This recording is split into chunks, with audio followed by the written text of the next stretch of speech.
అందరికీ హాయ్ అండి. ఈరోజు సఖీ వంటగదిలో ఇలా సన్న అటుకులతోనే ఈ ట్రిక్ ఉపయోగించి చేయండి. చాలా క్రిస్పీగా, ఎక్కువ నూనె వాడకుండా చాలా క్రిస్పీగా ఉంటాయి. నెల రోజుల వరకు కూడా నిల్వ ఉంటాయి. ఈ విధంగా చేసి చూడండి.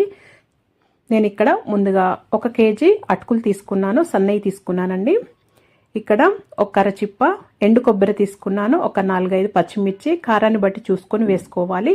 ఈ విధంగా కట్ చేసుకోవాలండి. అలాగైతే మంచిగా తినేసేయచ్చు. ఇప్పుడు ఒక 7-8 ఎండు మిరపకాయలు తీసుకోవాలి. కొద్దిగంత కరివేపాకు ఫ్రెష్ తీసుకోండి, మంచిగా ఉంటుంది. పల్లీలు, పుట్నాలు తీసుకోవాలి. ఇలా ముందుగా ఇలా తీసి పెట్టుకోవాలి. ఇక్కడ గిన్నె అనేది పెద్ద గిన్నె తీసుకోండి. ఇది నేను 5 కేజీలు ఉడికే గిన్నె తీసుకున్నానండి, పెద్దది తీసుకున్నాను. తీసుకొని ఇలా ఈ అటుకులు మొత్తం వేసుకున్నాను. వేసుకొని పొయ్యి పైన పెట్టి లో టు మీడియం ఫ్లేమ్లో పెట్టుకుంటా ఇలా టాస్ చేయాలండి. ఇలా టాస్ చేసినట్టుగా ఇలా వేయించుకోవాలి. ఈ అటుకులని నూనె వేయకుండా ఇలా వేయించుకోవాలి. ఇలా నేను చూపిస్తున్నాను చూడండి, ఈ విధంగా టాస్ చేయాలి. ఇలా ఎగిరేసినట్టు అనుకుంటా, స్పూన్ పెట్టి కలపొద్దండి. జస్ట్ ఇలా అనుకుంటా మొత్తం ఇలా క్రిస్పీగా అయ్యే వరకు ముందుగా ఇలా వేయించుకోవాలి. అస్సలు చెంచా పెట్టి కలపొద్దండి. కింద కూడా చూపిస్తున్నాను చూడండి, ఈ విధంగా అనాలి. నాకు పొయ్యి పైన కంజెస్టెడ్గా ఉంది, సరిగా చూపించడానికి రావట్లేదండి, ప్లేస్ చిన్నగా ఉంది, అందుకే ఇలా కింద దించి చూపిస్తున్నాను. ఇలాగే అనుకుంటూ మొత్తం క్రిస్పీగా అయ్యే వరకు నూనె ఏమి వేసుకోకుండా ఓన్లీ అటుకులనే ఇలా వేయించుకోవాలి. ఇలా క్రిస్పీగా అయ్యే వరకు వేయించుకొని ఒక బేసన్లో వేసుకొని ఇలా పక్కన పెట్టుకోవాలి. చూడండి, ఈ విధంగా చేసుకోవాలి. అస్సలు నారగా గట్టిగా అస్సలు ఉండవండి ఇలా చేసి పెట్టుకుంటే. ఇప్పుడు అదే గిన్నెలో ఒక 2 టేబుల్ స్పూన్లు నూనె వేస్తున్నాను. నేను సన్ఫ్లవర్ నూనెనే వాడుతున్నానండి. ఒక 1 టీ స్పూన్ ఆవాలు, 1 టీ స్పూన్ జీలకర్ర వేసుకోవాలి. వేసుకొని ఇది కొద్దిగా వేగిన తర్వాత ముందుగా పచ్చిమిర్చి వేసుకోవాలండి, మనం తీసి పెట్టుకున్నవి. ఈ పచ్చిమిర్చి మంచిగా వేగాలి. పచ్చిమిర్చి అలాగే మనం కరివేపాకు కూడా తీసుకున్నాం కదా, ఇవి 2 వేగాలి. అలాగైతే నిల్వ ఉంటాయి. ముందుగా ఈ 2 వేసుకొని వేయించుకోవాలి. ఇవి మంచిగా కొద్దిగా పచ్చితనం పోయి మంచి కొద్దిగా ఫ్రై అవుతాయి చూడండి. ఇలా కొద్దిగా గలగల అయ్యే వరకు వేయించుకోవాలి ముందుగా ఇవి రెండింటిని. చూడండి, ఈ విధంగా అయితే సరిపోతుంది. ఇప్పుడు ఎండు కొబ్బరి ముక్కలు వేసుకోవాలి. ఎండు కొబ్బరి ముక్కలు ఇలా పొడవుగా కట్ చేసుకోండి, చాలా బాగుంటాయి. వేసుకొని ఎండు కొబ్బరి కూడా కొద్దిగా వేయించుకోవాలి. ఇవి వేయించుకున్న తర్వాత ఇప్పుడు మనం మిగతావి పల్లీలు, పుట్నాలు, ఎండుమిరపకాయలు వేసుకొని ఇవన్నింటిని కూడా మంచిగా వేయించుకోవాలి. ఇవి వేసుకున్న తర్వాత కలుపుకుంటా వేయించుకోండి. ఇలా వేగుతున్నప్పుడు ఇవి కొద్దిగా వేగిన తర్వాత కొద్దిగా వేగుతున్నప్పుడే లో ఫ్లేమ్లో పెట్టుకొని ఇప్పుడు దీంట్లో ఇది మెయిన్ అంటే ఒక 1 టీ స్పూన్ నేను చక్కెర వేస్తున్నాను. మీ దగ్గర బెల్లం పౌడర్ ఉన్నా కానీ బెల్లం పౌడర్ అయినా వేసుకోవచ్చు. ఇది వేయటం వల్ల రుచి చాలా బాగుంటుంది. ఖచ్చితంగా వేసుకోండి, బెల్లం పౌడర్ అయినా లేదా చక్కెర అయినా. నేనైతే ఒక 1 టీ స్పూన్ చక్కెర వేసాను. అలాగే 2 టీ స్పూన్ల ఉప్పు వేస్తున్నాను. మీ రుచికి తగినంత వేసుకోవచ్చండి ఉప్పు. ఒక 1 టీ స్పూన్ పసుపు వేస్తున్నాను. వేసుకొని ఇది మంచిగా వేయించుకోవాలి. ఇంకా కొద్దిగా వేగితే సరిపోతుందండి. ఇవి ఆల్మోస్ట్ వేగిన తర్వాతనే ఈ ఉప్పు, పసుపు ఇవన్నీ వేసుకోవాలి. వేసుకొని చూడండి, ఇది ఇక్కడ కొబ్బరి ముక్కలు ఇలా ఫ్రై అయినాయి, ఇలా అవ్వాలి. మాడిపోనియొద్దండి, మాడిపోతే టేస్ట్ బాగోదు. ఇది పచ్చిమిరపకాయలు అలాగే మన ఎండు కొబ్బరి, ఇవి కరివేపాకు ఇవి ఉన్నాయి కదా, ఈ క్రిస్పీగా మంచిగా ఫ్రై అవుతే సరిపోతాయండి. ఇవి చక్కగా ఇలా ఫ్రై అయిన తర్వాత కలుపుకుంటా ఫ్రై చేసుకోండి. అలాగైతే అన్నీ ఈవెన్గా ఫ్రై అవుతాయి. ఇలా వేయించుకున్న తర్వాత మనము ఇవి అటుకులు వేసుకోవాలి.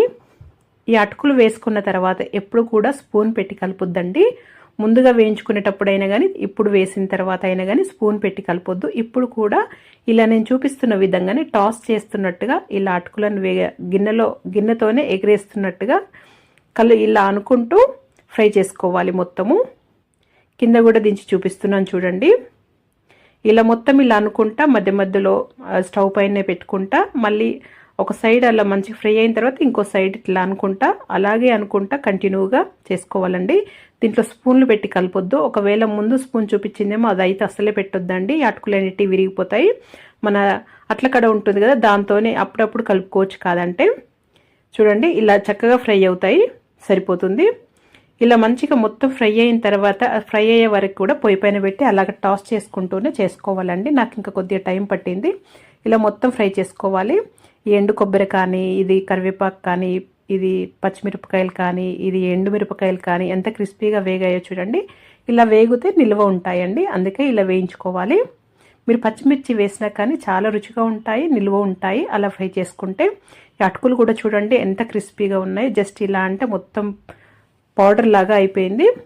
ఇలా చేసుకోవటం వల్ల తక్కువ నూనెతోనే చాలా క్రిస్పీగా చేసుకోవచ్చు. ఇలా అటుకులు పొంపు వేసుకొని పెట్టుకున్నారంటే ఇవి మొత్తం చల్లారిన తర్వాతనే ఇలా డబ్బాలో స్టోర్ చేసి పెట్టుకోవాలండి. వేడిగా ఉన్నప్పుడు స్టోర్ చేసి పెట్టొద్దు. మొత్తం చల్లారిన తర్వాత ఇలా డబ్బాలో స్టోర్ చేసి పెట్టుకుంటే నెల రోజుల వరకు కూడా నిల్వ ఉంటాయి. చాలా బాగుంటాయి. ఈ మెథడ్లో ఈ ట్రిక్ ఉపయోగించి ఒక్కసారి ట్రై చేసి చూడండి.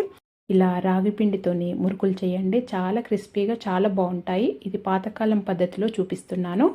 బియ్యపిండి, శనగపిండి, పుట్నాల పప్పు ఇలాంటివి ఏమీ వాడకుండా ఓన్లీ రాగి పిండితోనే ఈ విధంగా చేశారంటే కరకరలాడుతూ చాలా రుచిగా ఉంటాయి. హెల్త్ కూడా చాలా మంచిది కదా. ఈ విధంగా ఒకసారి ట్రై చేసి చూడండి. ముందుగా పొయ్యి పైన ఒక కడాయి పెట్టుకొని 3 కప్పుల నీళ్లు వేసుకుంటున్నాను. మీరు ఏ కప్ అయినా తీసుకోవచ్చండి. నేను ఇంట్లో ఉన్నది ఇలాంటిది పెద్దది తీసుకొని 3 కప్పుల నీళ్ళు వేసుకుంటున్నాను. తర్వాత 2 టీ స్పూన్ల ఉప్పు వేస్తున్నాను. మీ ఉప్పు అనేది రుచికి తగినంత వేసుకోవచ్చండి మీరు. నేనైతే 2 టీ స్పూన్లు నాకు కరెక్ట్గా సరిపోయింది.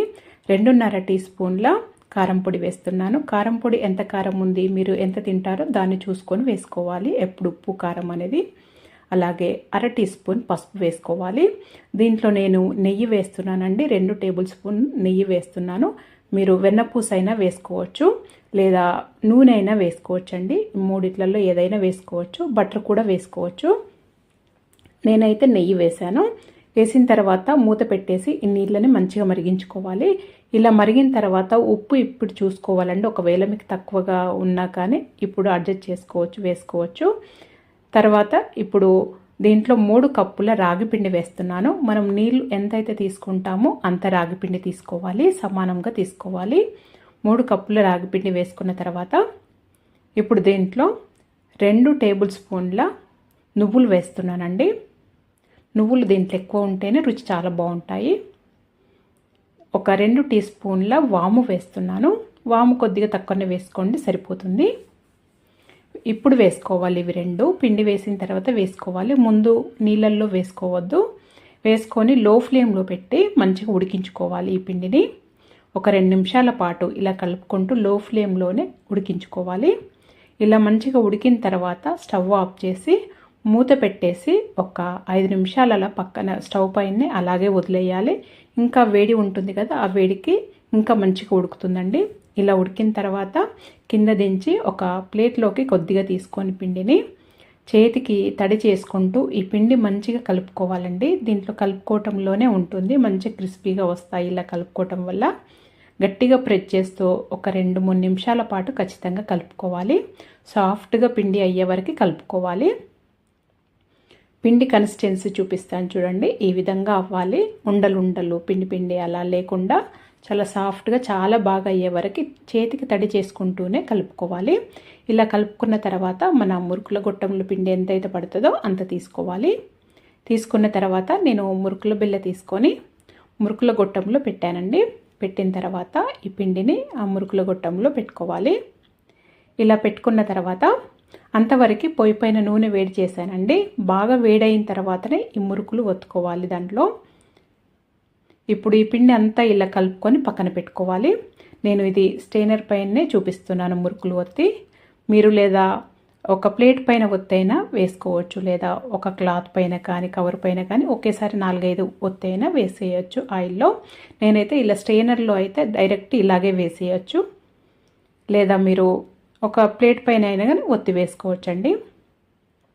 ఈ నూనె మాత్రం ఖచ్చితంగా హై బాగా వేడైన తర్వాతనే ఈ మురుకులు వేసి కాల్చుకోవాలండి. లేకపోతే నూనె పీల్చుకుంటాయి మొత్తము. కొద్దిగా వేడి కాకున్నా కానీ కొద్దిగా వేడైనా కానీ ఈ నూనె అనేది పీల్చుకుంటాయి. బాగా వేడైన తర్వాతనే ఈ మురుకులు వేసి కాల్చుకోవాలి. వేసేటప్పుడు మాత్రం లో ఫ్లేమ్లో పెట్టుకోండి. లో ఫ్లేమ్లో పెట్టుకోవటం ఎందుకంటే మనం వేసేటప్పుడు ఆ వేడి అనేది మన చేయికి తగులుతుంది కాబట్టి లో ఫ్లేమ్లో పెట్టి వేసుకున్న తర్వాత హై ఫ్లేమ్లో కాల్చుకోండి. అలాగైతే ఇలా చక్కగా మొత్తం మనం వేసినప్పుడు బబుల్స్ లాగా ఎక్కువ ఉంది కదా, నురగల్లాగా, ఆ నురగలు తగ్గిపోతాయి. అలాగే ఇలా స్ట్రెయినర్తో వాటిని పట్టి చూస్తే క్రిస్పీగా సౌండ్ వస్తుందండి. అంతవరకు మంచిగా ఫ్రై చేసుకోవాలి. మొత్తం ఫ్రై అయిన తర్వాతనే తీసుకోవాలండి. ఈ నూనె మాత్రం ఐ ఫ్లేమ్లో పెట్టుకొని వేడి చేసుకొని ఐ ఫ్లేమ్లోనే ఫ్రై చేసుకోండి. అలాగైతేనే చక్కగా ఫ్రై అవుతాయి ఈ మురుకులు. ఇలా మంచిగా ఎన్ని వాయిల్ అయితే అన్ని వాయిలు పిండి అయిపోయే వరకు వాయిల్లాగా వేసుకొని వేయించుకొని తీసిన తర్వాత కూడా మొత్తం చల్లారిన తర్వాతనే స్టోర్ చేసి పెట్టుకోవాలండి డబ్బాలో. కొద్దిగా వేడిగా ఉన్నా కానీ స్టోర్ చేయకూడదు. ఇలా మొత్తం చల్లారిన తర్వాత అన్నీ తీసి ఒక బేసన్లోకి వేసిన తర్వాత మొత్తం చల్లారిన తర్వాత ఒక గంట సేపు అలాగే వదిలేయండి. అలాగైతే చల్లగా అవుతాయి. తర్వాత తీసి స్టోర్ చేసి పెట్టేసుకోవటమే. ఇలా చేసి పెట్టారంటే ఎక్కువ రోజులు నిల్వ ఉంటాయి. చాలా రుచిగా ఉంటాయండి. ఖచ్చితంగా ట్రై చేయండి. మరి మీకు కనుక ఈ వీడియో నచ్చినట్టయితే లైక్ చేయండి, షేర్ చేయండి, సబ్స్క్రైబ్ చేసుకోండి. Thank you for watching.